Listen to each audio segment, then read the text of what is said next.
औज़ुबिल्लाहिमिनश्शैतानिर्रजीम बिस्मिल्लाहिर्रहमानिर्रहीम।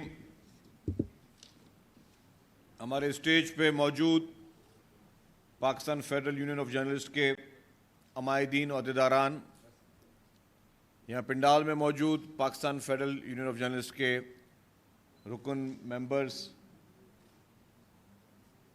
मिनिस्टर सईद गनी साहब, special assistant रज़ा हारून साहब, यहाँ पे मौजूद तमाम हमारे सिंध हुकूमत के स्पोक्स पर्सनस, मीडिया के अमायदीन, अस्सलाम वालेकुम। सबसे पहले तो मैं आज हुकूमत सिंध की जानिब से और पाकिस्तान पीपल्स पार्टी की जानिब से Pakistan federal union of journalist को उनकी 75वीं सालगिरह पे दिल की गहराइयों से मुबारकबाद पेश करता हूँ। यकीनी तौर पर आप मुबारकबाद के मुस्तहक इसलिए हैं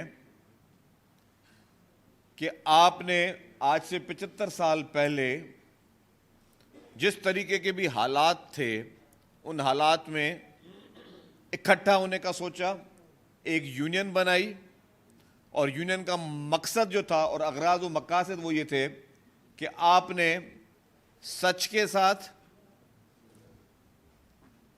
सही हकीकत बताने के लिए लोगों को खड़ा होना है और उसमें जो भी दरपेश चैलेंजेस हैं उनको आपने फेस करना है, क्योंकि सच जो कि बहुत कड़वा होता है, सच बोलने की भारी कीमत भी अदा करनी कभी कभी पड़ जाती है। और मैं समझता हूं कि सहाफत करना किसी जहाद से कम नहीं है, क्योंकि जब आप कोई सच लिखते हैं जिसके रिपरकशंस भी होते हैं, जिसके आफ्टर इफेक्ट्स भी होते हैं, जो कि हम बरसा बरस से पूरी दुनिया में देखते हुए आए हैं। ये नहीं है कि हम सिर्फ बात पाकिस्तान की कर रहे हैं, दुनिया भर में आपने देखा होगा कि सहाफ़ियों के लिए चैलेंजेस हैं। मुख्तलिफ ममालिक में सहाफ़ियों की असैसिनेशंस हुई हैं, मुख्तलिफ ममालिक में सहाफ़ियों को मुख्तलिफ ममालिक में जाकर उनकी असैसिनेशन भी की गई हैं।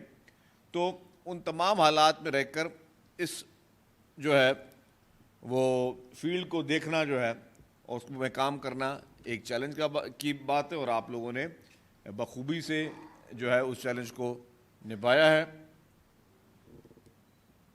मैं आज एक बात ख़ास ये कहूँगा कि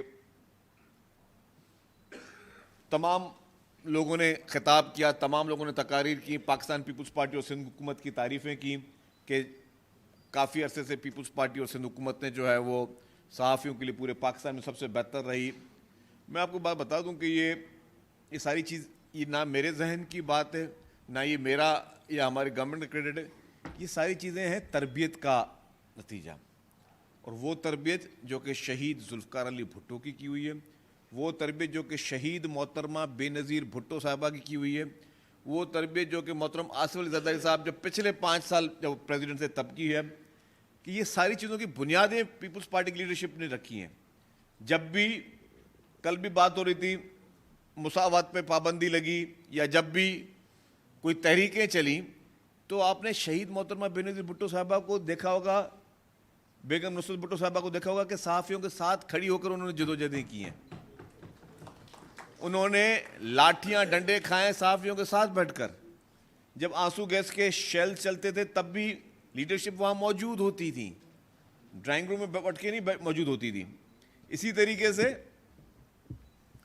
मैं बताऊं कि जैसे लास्ट 5 साल थे, मोहतरम आसिफ अली ज़रदारी साहब ने ये ग्रांट्स का ये सिलसिला शुरू किया, जो कि मुख्तलिफ यूनियंस को ग्रांट्स दी गई। ये सारे सिलसिले मोहतरम आसिफ अली ज़रदारी साहब ने शुरू की। और फिर आपने देखा कि अल्हम्दुलिल्लाह आज हेल्थ की बात हो रही थी कि जी हेल्थ, तो हमने यहाँ पे हेल्थ पे, इंश्योरेंस पे, और बट साहब मैं आपको अर्ज़ कर लूँ कि 2-4 चीज़ें मैं बहुत वाज़ेह करूँगा। पहली बात ये कि अल्हम्दुलिल्लाह सिर्फ जर्नलिस्ट कम्युनिटी के लिए नहीं, सिंध के जितने हॉस्पिटल्स हैं जो कि आप लोगों ने भी विज़िट किए हैं, आपके बाकी दोस्तों ने भी विजिट किए हैं। वो जर्नलिस्ट एक हमारे लिए नहायत इंपॉर्टेंट कम्युनिटी, लेकिन हर शख्स के लिए वो फ्री ऑफ कॉस्ट है, हर शख्स के लिए। हमारे पास वो सिस्टम नहीं है कि किसी को हेल्थ कार्ड मिलेगा तो उस कार्ड के जरिए किसी को हेल्थ मिलेगी आज भी। और वो सिर्फ सिंध के लोगों के लिए नहीं है, वो पाकिस्तान के हर शख्स के लिए वो फ्री ऑफ कॉस्ट है। मैंने अभी अपनी असेंबली में जो स्पीच की थी बजट की, उसमें मैंने फिगर्स दिए हैं कि हमारे NICVD में 2 मिलियन लोग जो सिर्फ दूसरे सूबों से आके इलाज करवा के गए। इसी तरीके से हमारी जो साइबर नाइफ के हॉस्पिटल्स हैं, हमारे चिल्ड्रन हॉस्पिटल्स हैं, हमारी इन्फेक्शन डिजीज हॉस्पिटल्स हैं, हमारी SIUT है। तो सिंध की तमाम हॉस्पिटल्स जो हैं वो पूरे पाकिस्तान के लिए वो फ्री ऑफ कॉस्ट इलाज कर रही हैं। हमारी चंद हॉस्पिटल्स जो हैं, जो आपकी लिवर ट्रांसप्लांट और लंग्स ट्रांसप्लांट जो मुफ्त में हम कर रहे हैं गंबट में, या हमारी जो ये साइबर नाइफ हॉस्पिटल है, उसमें तो ईरान, अफगानिस्तान, बाकी ममालिक के लोग भी मुफ्त में आके इलाज करवा के गए। तो ये सिंध की हॉस्पिटल ना शनाख्ती कार्ड देखती हैं, सिंध की हॉस्पिटल्स ना ही कोई पर्ची काटती हैं। आप गए और खुदा न खास्ता आपको कोई तकलीफ है तो आपका मुफ्त में इलाज करा के देख रही। लेकिन एक और बात कीजिए, कभी कुछ और हो जाए।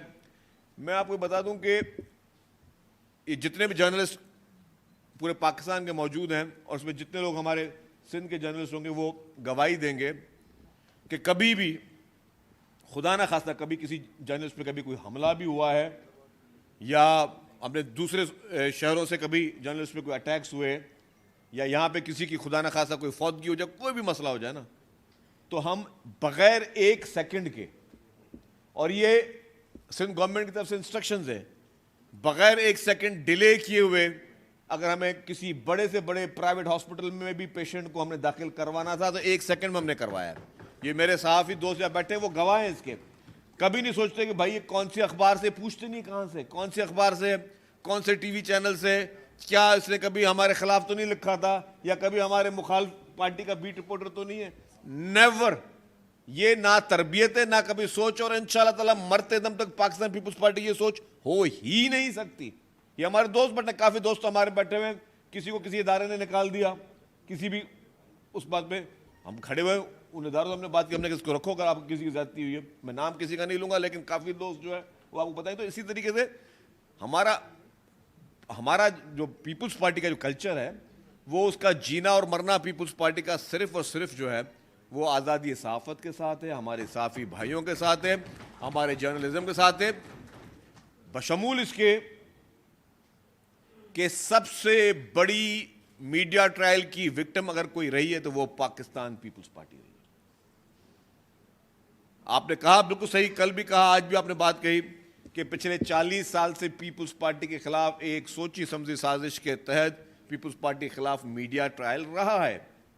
शुरू में कोशिश की गई कि वो मीडिया ट्रायल कायद अवाम शहीद जुल्फ़िकार अली भुट्टो साहब का किया जाए, फिर कोशिश की गई और बड़े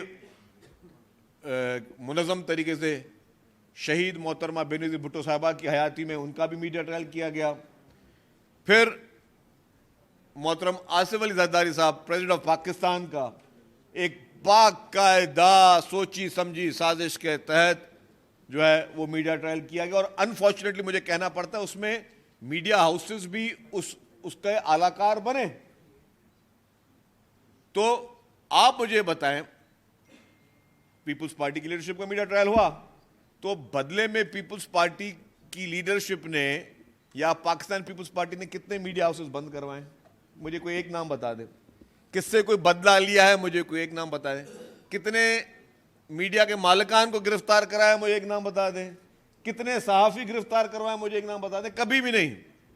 ये मैं आपके सामने बैठा हूं, हम सब उसका शिकार रहे हैं, उस मीडिया ट्रायल के। और मन गढ़ंत स्टोरीज, जैसे पहले सईद साहब ने बात की कि चले जी खबर है तो अब चलाएं, बिल्कुल चलाएं। मन गढ़ंत स्टोरी जिसका ना सर ना पैर ना बुनियाद, वो भी ताकि एक परसेप्शन क्रिएट करने के लिए पाकिस्तान पीपुल्स पार्टी के खिलाफ वो चीज़ें भी हुई। लेकिन देखिए जी, हमेशा एक तो हर चीज़ का बदला हिसाब लेने वाली ज़ात सिर्फ अल्लाह ताला की है, और मैं समझता हूँ कि बदले की सोच भी नहीं होनी चाहिए।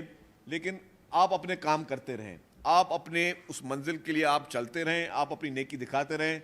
आपको कोई जितना भी बुरा भला बोले, आखिर में फिर वही हुआ कि जिन जिन लोगों ने पीपुल्स पार्टी के खिलाफ तनकीदें की, जिन जिन लोगों ने पीपुल्स पार्टी के खिलाफ कैंपेनें चलाई, फिर भी वही लोग पीपल्स पार्टी के पास ही आए अपने मसाइल के लिए, अपने कामों के लिए। तो पीपल्स पार्टी और सिंध हुकूमत जब भी हमारी गवर्नमेंट इक़्तिदार में रही है, फेडरल गवर्नमेंट में भी यहाँ और प्रोविंसेस में भी, हमेशा कोशिश ये रही है कि हम मीडिया फ्रेंडली रहें, और हमसे ज़्यादा मीडिया फ्रेंडली कोई हो भी नहीं सकता, ये भी बता दूं, क्योंकि ना लीडरशिप के वो गर्दन में वो सरिया है, ना हमारे वज़राओं के गर्दन में सरिया है। हम समझते हैं कि जी हम हमेशा, हमारी कोशिश रही है कि हम साथ काम करें, मीडिया इंडस्ट्री को आगे लेकर जाएं। आपने चैलेंजेस बोले, चैलेंजेस हैं, उन चैलेंजेस को हमने मिलकर जो है वो रिजॉल्व करना है। जर्नलिस्ट प्रोटेक्शन बिल भी वाहिद सिंध हुकूमत थी, सिंध असेंबली थी जिसने पास किया, और हमारी ये भी कोशिशें रही हैं कि पाकिस्तान में सहाफ़ियत और सहाफ़त को मजबूत करने के लिए हर वो काम करें। और आपने बिल्कुल वो सही बात की भट्ट साहब कि हमें अब इस तरह की कोशिशें करनी चाहिए कि जो मिनिमम वेजेस हैं, मिनिमम वेजेस उसको इंश्योर कराएं मीडिया हाउसेस में। मैं तैयार हूं, मैं आपको इन सब के सामने बोल रहा हूं, मैं तैयार हूं मिनिमम वेजेस के लिए, लेकिन क्या आप लोग मेरे साथ खड़े रहोगे? देख, मैं आज कायम दायम हूं सब चीजों के सामने। काफी जगहों पे इस तरह की तकारीब में वादे करके जो है ना वो बाकी लोग फिर वो चले जाते। मैं खड़ा हूं इसमें, सारे आज हिस्ट्री है, सबकी तस्वीरें भी ले लें, वीडियो भी ले लें, कौन मैं मिनिमम वेजेस मीडिया के लिए, आप लोगों की हर जायज चीज के लिए मैं तैयार हूं, मैं खड़ा हूं। लेकिन मुझे आपसे एक गुजारिश है कि आप लोग खड़े रहेंगे, कल को ये ना हो कि आप लोग खड़े ना रहें और फिर मैं पीछे हट जाऊं। वो आपने फिर फैसला आपने करना है, और फिर मेरी वो गारंटी किस तरह मैं करवाता हूं। आप लोगों के साथ बैठूंगा।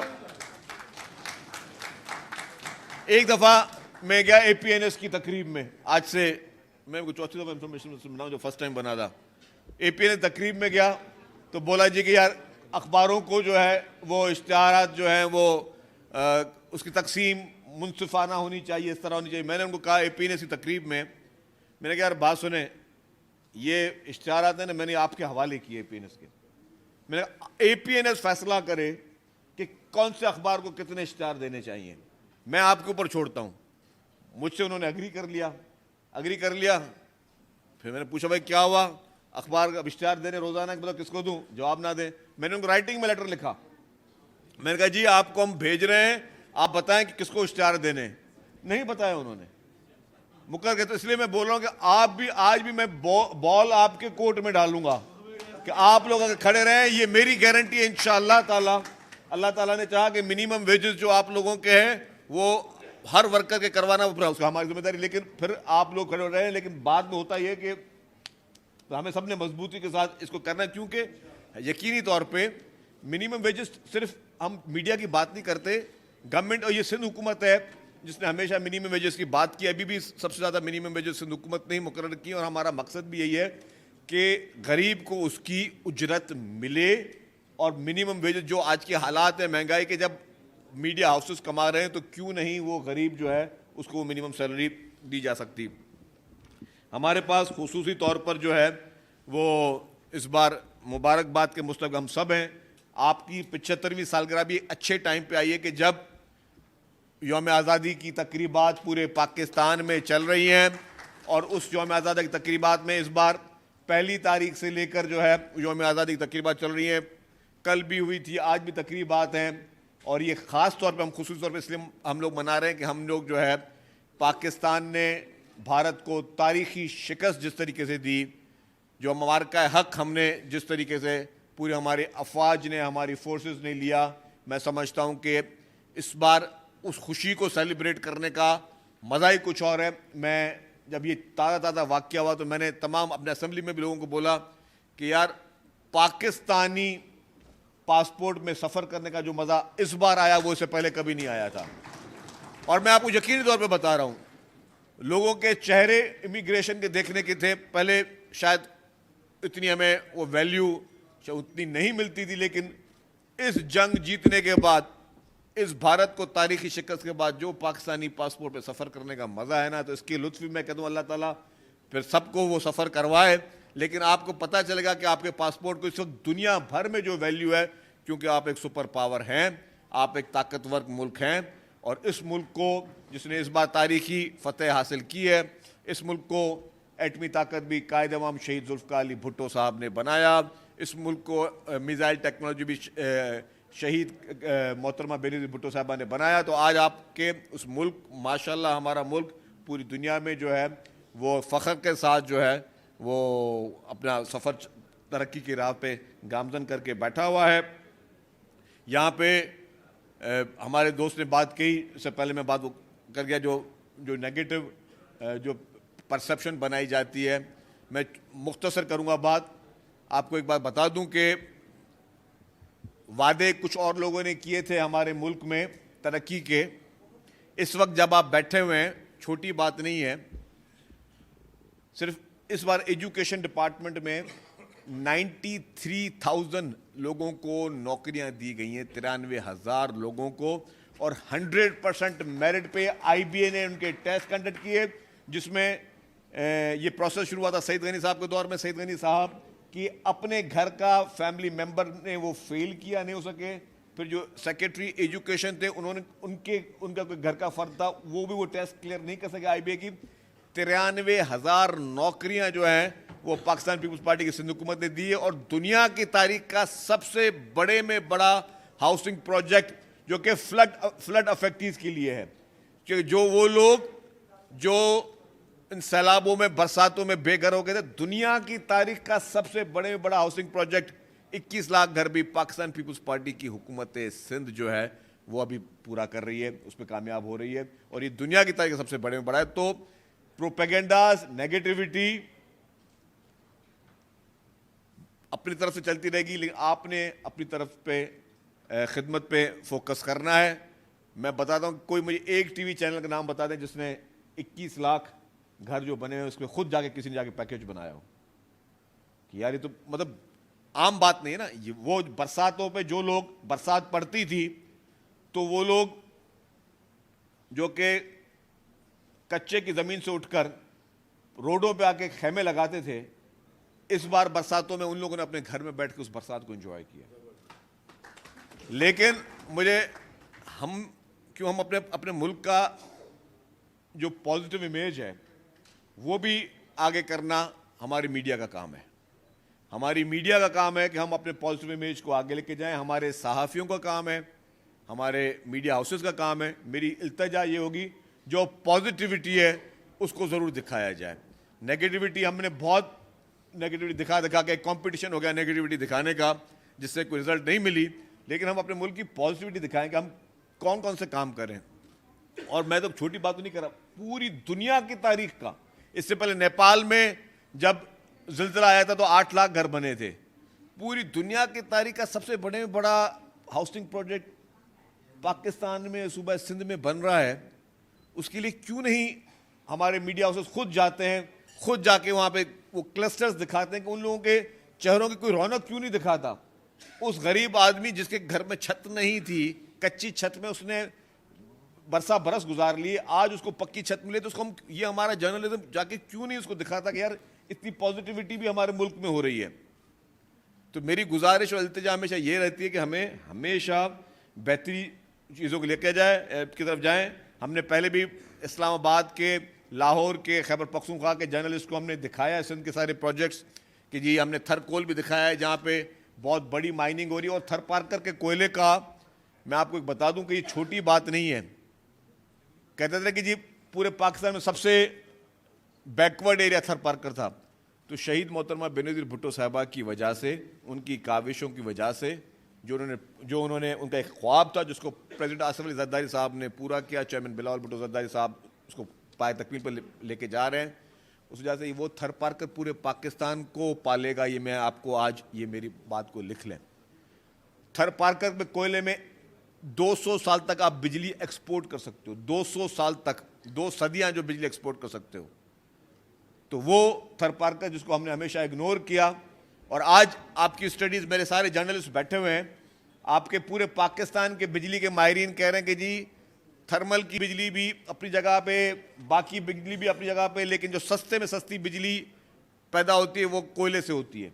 तो पूरा पाकिस्तान इस बात को पे आमादा हो गया कि कोयले से बिजली सबसे सस्ती पड़ती है, सबसे इकोनॉमिकल पड़ती है, तो वो भी पीपल्स पार्टी की सिंध हुकूमत वो चीज़ करे। तो मैं कह रहा हूँ हमारे सहाफ़ी दोस्त, ये जितने जर्नलिस्ट हैं, वो जाएं, जितने मैंने इनको बोला, अफजल भट्ट साहब को मैंने कहा आपका जो भी प्रेस क्लब सिंध के इन प्रोजेक्ट्स को विजिट करना चाहे, जब भी चाहे, कल चेयरमैन बिलावल भुट्टो ज़रदारी साहब ने भी अपनी तकरीर में हिदायत दी है, हम पहले भी कर रहे हैं, और चेयरमैन साहब की हिदायत के बाद तो हमें और ज़्यादा एफिशिएंटली इस चीज़ को करना है।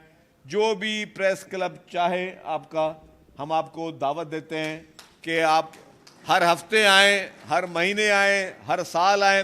हम आपको एक एक प्रोजेक्ट दिखा रहे हैं कि सिंध में तरक्की किस तरफ चले। और मैंने भी कहा है, हमेशा हम लोग पीपल्स पार्टी लीडरशिप भी कहती आई है कि ठीक है कोई कितनी भी नेगेटिविटी जो है फैला दे, असल फैसला आवाम ने करना है, और वो आवाम करती है बैलेट के ज़रिए। और सिंध में पीपल्स पार्टी को अल्हम्दुलिल्लाह आवाम ने पजीराई दी। हर इलेक्शन में पहले से ज़्यादा हमने सीटें जीती हैं, हर इलेक्शन में जो है पहले ज़्यादा अच्छे रिजल्ट दिए। तो अभी भी मैं आपको कहूँ कि आपको मैं एक दफ़ा फिर मुबारक देते हुए समझें कि पीपल्स पार्टी की हुकूमत नहीं, ये आपकी अपनी हुकूमत है। मेरे साफ़ी दोस्त PFU जो समझे, ये सिंध हुकूमत आपकी अपनी हुकूमत है। कभी भी किसी भी चीज़ की ज़रूरत होगी तो आपने सिर्फ कहना है, अमल करवाना वो हमारी ज़िम्मेदारी है। और आप हमें हुक्म करें, आपका हुक्म के हम जो है वो तकमील करते रहेंगे हमेशा, क्योंकि सहाफ़ी और पॉलिटिकल वर्कर जो है वो एक जंजीर है, एक चेन है, इसको जो है हमेशा जुड़ के रहना चाहिए। आप लोगों का बहुत बहुत शुक्रिया। पाकिस्तान पाइंदाबाद।